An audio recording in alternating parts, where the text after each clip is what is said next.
Welcome back, friends. Tonight we are reading Ancient Lights by Algernon Blackwood. From Southwater, where he left the train, the road led due west. That he knew. For the rest he trusted to luck, being one of those born walkers who dislike asking the way. He had that instinct, and as a rule it served him well. A mile or so due west along the sandy road till you come to a stile on the right, then across the fields. You'll see the red house straight before you. He glanced at the postcard's instructions once again, and once again he tried to decipher the scratched-out sentence, without success. It had been so elaborately inked over that no word was legible. Inked-out sentences in a letter were always enticing. He wondered what it was that had to be so very carefully obliterated. The afternoon was boisterous, with a tearing, shouting wind that blew from the sea along the Sussex Weald. Massive clouds with rounded, piled-up edges cannoned across gaping spaces of blue sky. Far away, the line of downs swept to the horizon like an arriving wave. Chanctonbury Ring rode their crest, a scudding ship hull down before the wind. He took his hat off and walked rapidly, breathing great draughts of air with delight and exhilaration. The road was deserted. No horsemen, bicycles, or motors, not even a tradesman's cart, no single walker. But, anyhow, he would never have asked the way. Keeping a sharp eye for the stile, he pounded along, while the wind tossed the cloak against his face and made waves across the blue puddles in the yellow road. The trees showed their under leaves of white. The bracken and the new high grass bent all one way. Great life was in the day, high spirits and dancing everywhere. And for a Croydon surveyor's clerk just out of an office, this was like a holiday at the sea. It was a day for high adventure, and his heart rose up to meet the mood of nature. His umbrella with the silver ring ought to have been a sword, and his brown shoes should have been top boots with spurs upon the heels. Where hid the enchanted castle and the princess with the hair of sunny gold? His horse... The stile came suddenly into view, and nipped adventure in the bud. Everyday clothes took him prisoner again. He was a surveyor's clerk, middle-aged, earning £3 a week, coming from Croydon to see about a client's proposed alterations in a wood, something to ensure a better view from the dining-room window. Across the fields, perhaps a mile away, he saw the red house gleaming in the sunshine, and resting on the stile a moment to get his breath, he noticed a copse of oak and hornbeam on the right. Aha, he told himself, so that must be the wood he wants to cut down to improve the view. I'll have a look at it. There were boards up, of course, but there was an inviting little path as well. I'm not a trespasser, he said. It's part of my business, this is. He scrambled awkwardly over the gate and entered the copse. A little round would bring him to the field again. But the moment he passed among the trees, the wind ceased shouting, and a stillness dropped upon the world. So dense was the growth that the sunshine only came through in isolated patches.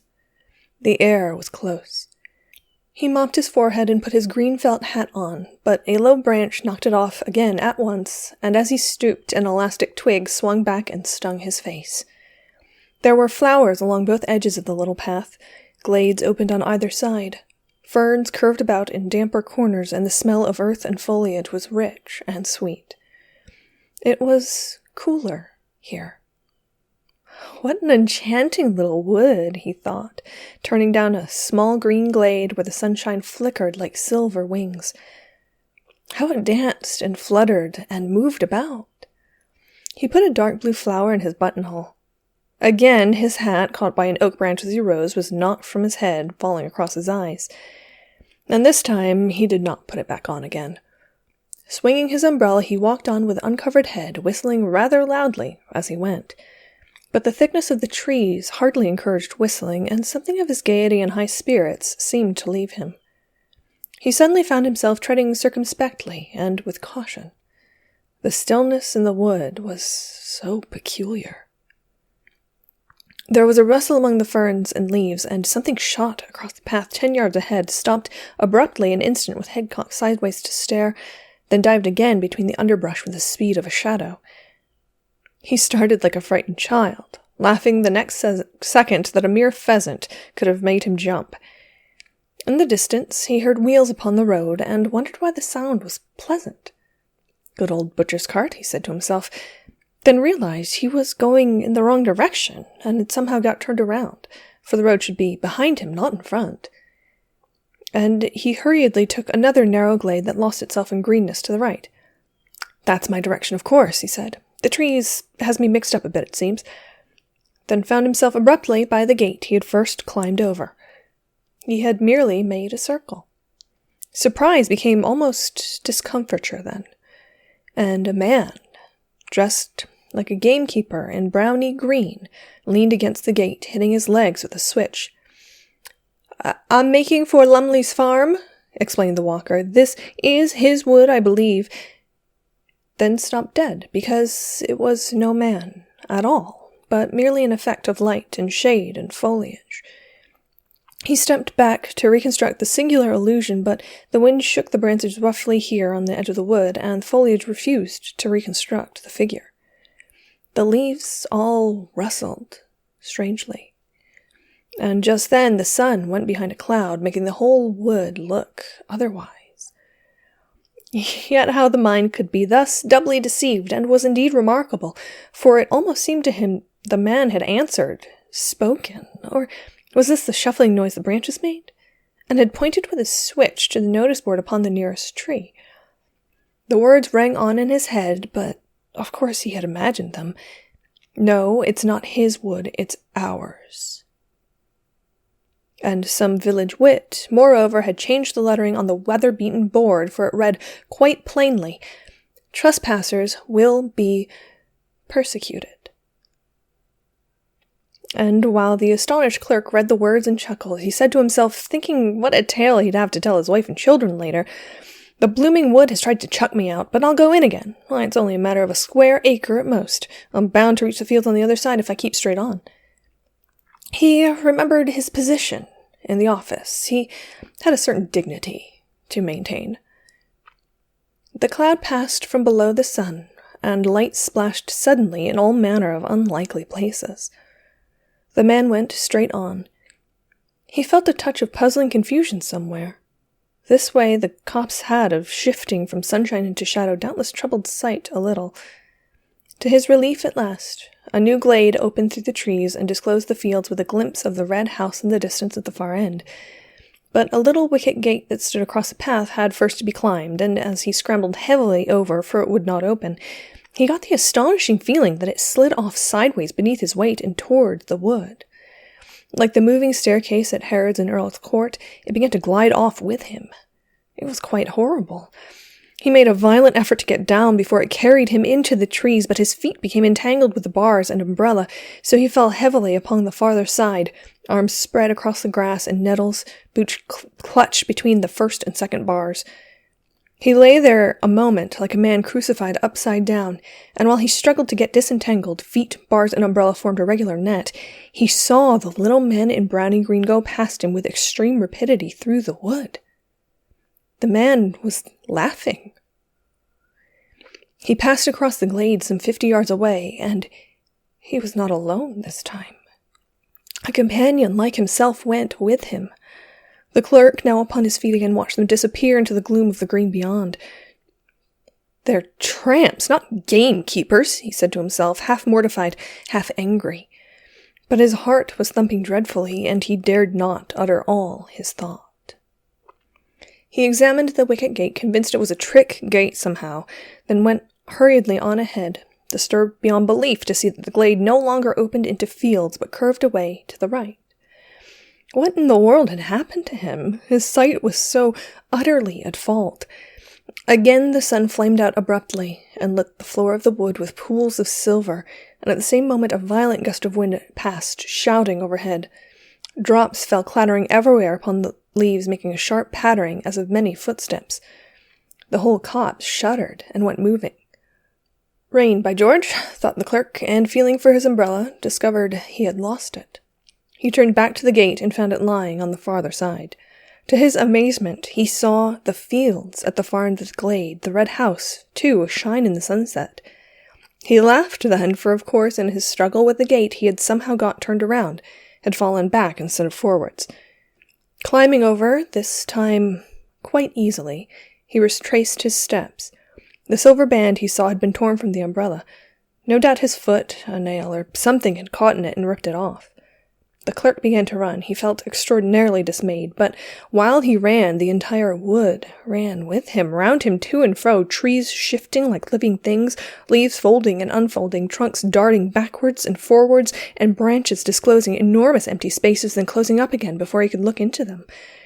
There were footsteps everywhere, and laughing, crying voices, and crowds of figures gathering just behind his back till the glade, he knew, was thick with moving life.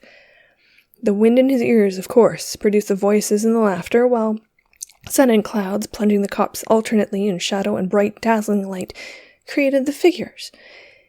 But he did not like it, and went as fast as ever his sturdy legs could take him. He was frightened now. This was no story for his wife and children. He ran like the wind, but his feet made no sound upon the soft, mossy turf. Then, to his horror, he saw that the glade grew narrow. Nettles and weeds stood thick across it. It dwindled down into a tiny path, and 20 yards ahead it stopped, finally, and melted off through the trees. What the trick gate had failed to achieve, this twisting glade accomplished easily, carried him bodily through among the dense and crowding trees. There was only one thing to do: turn sharply and dash back again. Run headlong into the life that followed at his back, followed so closely, too, that now it almost touched him, pushing him in. And with reckless courage, this was what he did. It seemed a fearful thing to do. He turned with a sort of violent spring, head down and shoulders forward, hands stretched before his face. He made the plunge like a hunted creature. He charged full tilt the other way, meeting the wind now in his face. Good Lord, the glade behind him had closed up as well. There was no longer any path at all. Turning round and round like an animal at bay, he searched for an opening, a way of escape, searched frantically, breathlessly, terrified now in his bones, but foliage surrounded him. Branches blocked the way. The trees stood close and still, unshaken by a breath of wind, and the sun dipped that moment behind a great black cloud. The entire wood turned dark and silent. It watched him. Perhaps it was this final touch of sudden blackness that made him act so foolishly, as though he had really lost his head. At any rate, without pausing to think, he dashed headlong in among the trees again. There was a sensation of being stiflingly surrounded and entangled, and that he must break out at all costs, out and away into the open of the blessed fields and air.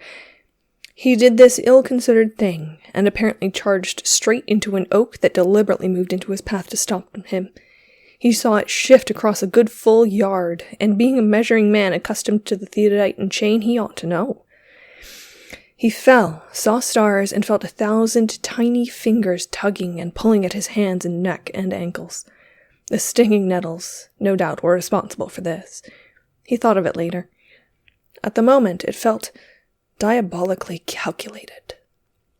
But another remarkable illusion was not so easily explained.